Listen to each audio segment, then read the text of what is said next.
Hello बच्चों, let us read the question. The question says if primary spermatocyte have 2n is equals to 16 chromosomes during first meiotic division, in such case how many chromatid could be present in each secondary spermatocyte?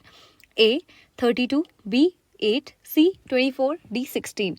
So the key concept involved in this question is a knowledge of a process known as spermatogenesis. देखो spermatogenesis जो है basically ये क्या है? It is a process of formation of the sperm in the human में sperm का formation होने को हम कहते हैं स्पर्मेटोजेनेसिस. अब देखो हमें एक चीज़ पता होनी चाहिए कि जब जब भी माइटोसिस होगा, ठीक है, तो क्रोमोसोम नंबर जो है that is same. Chromosome number हमेशा सेम रहेगा. मियोसिस फर्स्ट की अगर हम बात करें, ठीक है, तो मियोसिस फर्स्ट जो होता है वो रिडक्शनल डिवीजन होता है. तो रिडक्शनल डिवीजन होता है तो बेसिकली यहाँ पे क्रोमोसोम नंबर जो होगा दैट बिकम्स हाफ, जबकि मियोसिस सेकेंड जो होता है this is again a equational division, तो chromosome number will remain same. तो ये तीन चीजें अगर ध्यान है तो हम इजीली पता कर लेंगे. हमें बोला गया है प्राइमरी स्पर्मेटोसाइट में 2n इज इक्वल्स टू 16 है, यानी डिप्लॉइड कंडीशन में जब 16 क्रोमोसोम है तो हैप्लॉइड कंडीशन में कितने क्रोमोसोम होंगे? 8 क्रोमोसोम होंगे. ठीक है, तो सबसे पहले हम पढ़ते हैं स्पर्मेटोजेनेसिस. देखो स्पर्मेटोजेनेसिस में क्या होता है?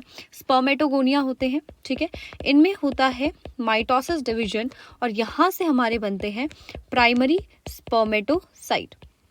Primary spermatocyte further undergoes meiosis first and this meiosis first के बाद हमारे पास रिडक्शनल डिवीजन है क्योंकि, तो यहाँ पे हमारे पास बनते हैं सेकेंडरी स्पर्मेटोसाइट्स और सेकेंडरी स्पर्मेटोसाइट्स में होता है मियोसिस सेकेंड और यहाँ पे हमारे पास बनते हैं क्या? स्पर्मेटिड्स. ठीक है, इसको हम कहते हैं स्पर्मेटिड्स. इसके आगे बेसिकली का जो प्रोसेस होता है इसमें क्या होता है? स्पर्मियोजेनेसिस होता है, यानी कि स्पर्मेटिड्स का किस में बदलना? स्पर्म सेल्स में बदलना. लेकिन हमें पूछा गया है कहाँ पे? हमें पूछा गया है सेकेंडरी स्पर्मेटोसाइट में कितने क्रोमैटिड प्रेजेंट होंगे. देखो एक क्रोमोसोम होता है तो वो कुछ ऐसे दिखता है, ठीक है. एक क्रोमोसोम में 2 सिस्टर क्रोमैटिड होते हैं, ठीक है, एक क्रोमोसोम में 2 सिस्टर क्रोमैटिड होते हैं. अब मैं कहूँ सेकेंडरी स्पर्मेटोसाइट, तो सेकेंडरी स्पर्मेटोसाइट हमारा हैप्लॉइड है, यानी यहाँ पे क्रोमोसोम का नंबर कितना होगा?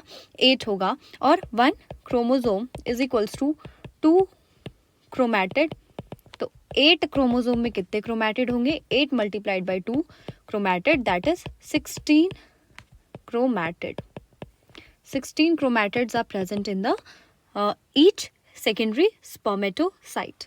So the final answer will be 16. That is option D. I hope you understood it well. All the best. Thank you.